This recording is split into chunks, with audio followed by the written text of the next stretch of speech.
motivar vocês para aquilo que é o modelo padrão e as questões fundamentais que ele ainda lança. É uma teoria em plena e sempre em dinâmica construção.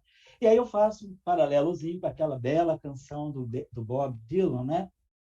Que é Blowing the Wind. Né? Então, ele sempre faz uma pergunta, uma estrofe com uma pergunta, e depois ele fala: The answer, my friend, is blowing in the wind. Aqui, no nosso caso, The answer, my friends, is running in the rings. A resposta está correndo nos anéis de colisão dos aceleradores. E essas questões estão sendo respondidas e serão respondidas através desses runnings, né? Nesses aceleradores, como, por exemplo, o LHC em Genebra. Então, é um prazer poder falar com vocês sobre essas coisas. Vou deixar só mais ou menos assim a tonalidade da minha fala com vocês. Eu entendo que eu estou numa instituição, numa escola que preza, né, a abordagem ensino-pesquisa acoplados. Né? Então, o ensino é feito com base em projetos de pesquisa. Então, ensino-pesquisa sendo, vamos dizer, duas faces da mesma moeda. A escola, o ILUM, enfatiza a interdisciplinaridade, que é algo fundamental para se fazer boa pesquisa em qualquer área. E eu sei que eu estou falando para jovens estudantes de física, né, de uma escola que traz uma abordagem interdisciplinar. Então, eu vou me pautar, né, nesses três pilares aqui para ver se a gente consegue estabelecer um bom diálogo. Só para, assim, os estudantes estão chegando, muitas vezes não conhecem muito o que está acontecendo nas fronteiras da física, só para dizer, existem dois modelos padrão da física. O modelo padrão das interações fundamentais, ou também chamado modelo de padrão da física de partículas, que é o nosso objeto de estudo e de debate aqui. E tem um modelo chamado modelo Lambda-CDM, que é um modelo padrão também, só que vai cuidar da cosmologia. Então, tem um modelo padrão para o mundo submicroscópico, que é o modelo padrão da física de partículas. E tem um modelo padrão para o mundo na sua escala macro, né? Na sua escala astrofísica, na sua escala cosmológica, que é o chamado modelo Lambda-CDM.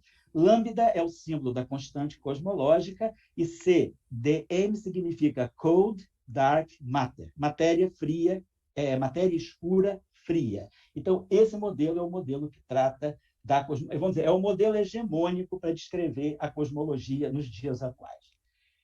O nosso modelinho, ele está aqui nessa camiseta. Essas 3, 4 linhas representam o modelo padrão. Eu posso dizer, a gente não está aqui fazendo uma contagem cronológica, mas, assim, levando em conta o histórico da construção dessa teoria, ela tem 94 anos. Ela nasce exatamente no dia 2 de janeiro de 1928, quando Paul Dirac submete um trabalho que vai revolucionar a física, e hoje a gente conhece esse trabalho como um trabalho chamado Equação de Dirac. A equação de Dirac é um estudo do elétron em que o Dirac funde a mecânica quântica tradicional, que estava nascendo, vinha de 1925, com a teoria da relatividade especial. A gente pode dizer que esse é o trabalho teórico que é o pilar da física de partículas e do modelo padrão. E essas 4 linhas, elas vão sendo construídas. Basicamente, essas 4 linhas estavam finalizadas em 1974. De 1928 a 1974 foi o estabelecimento dessas 4 linhas, esses símbolozinhos aí, tem muito a nos dizer.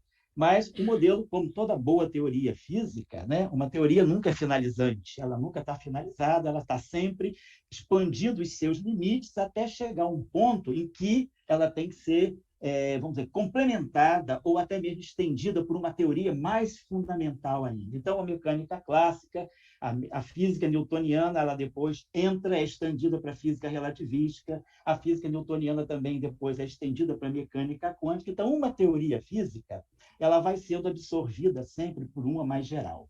O modelo padrão está em busca dessa teoria que possa acomodá-lo, porque ele tem vários problemas. O que é importante de uma boa teoria física é saber localizar os problemas, aonde estão os problemas, e tentar expandir essa teoria para ver se a gente consegue uma teoria mais completa. No final, nós vamos ver que saiu um trabalho agora, no dia 8 de abril desse ano, que joga uma dúvida muito grande sobre alguns aspectos desse modelo padrão.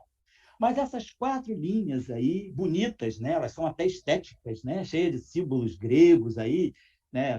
Eu tenho uma camiseta assim, já me perguntaram na rua se isso era uma outra língua, se isso era um tipo de escrita antiga. Eu falei, não, isso é a linguagem da natureza. Quem está falando aqui, essa poesia aqui, essa estrofezinha de 4 versos, é a natureza que nos está dando.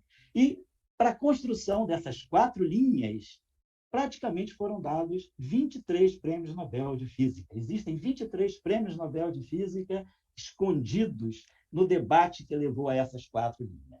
E o modelo padrão, o que ele visa fazer? Ele visa incluir 3 das interações fundamentais da natureza.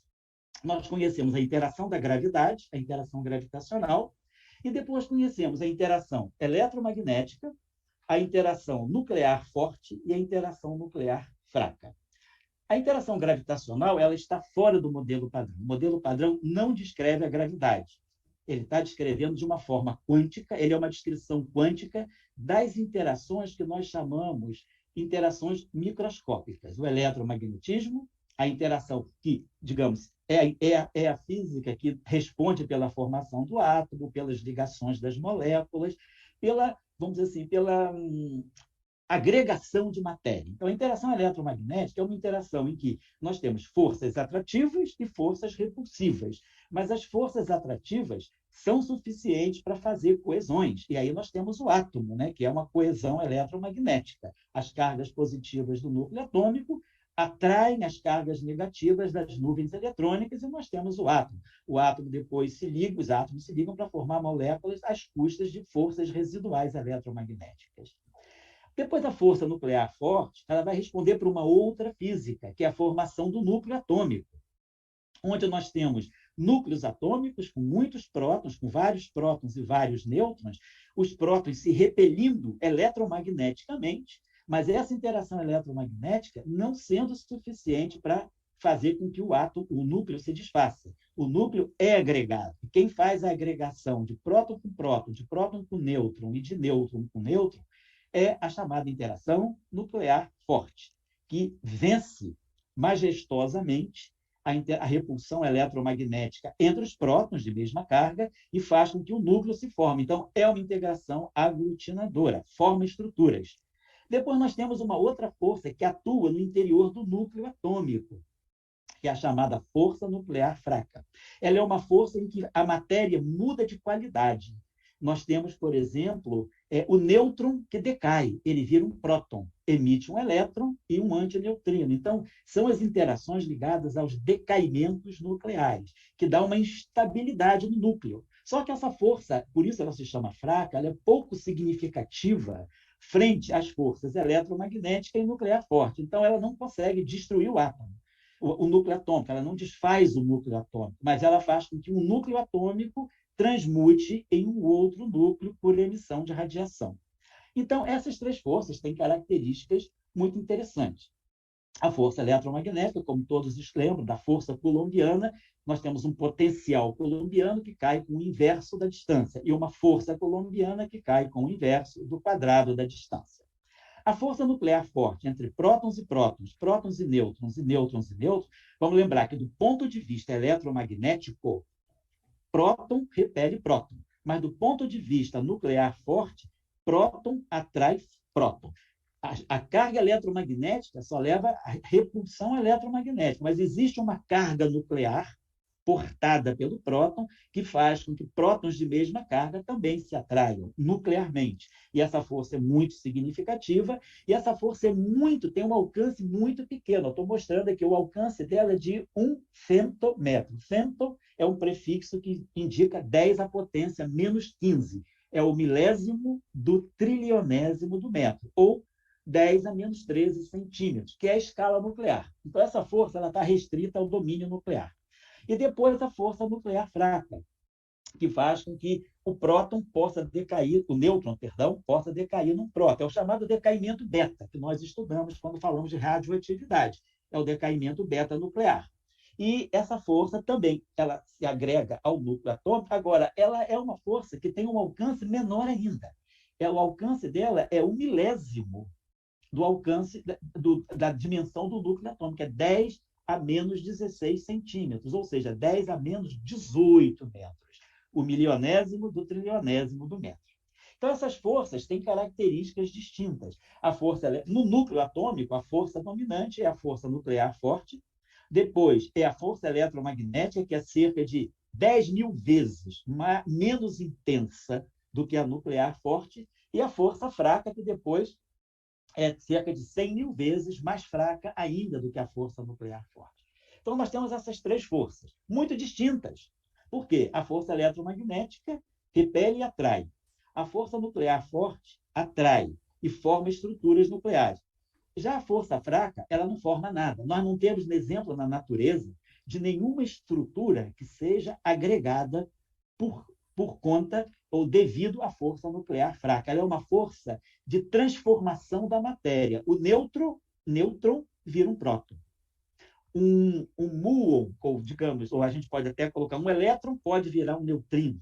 Então, nós temos uma força de transição da matéria. Essa força é muito desafiadora e é a mais fraca. E talvez por ser a mais fraca, é a menos compreendida.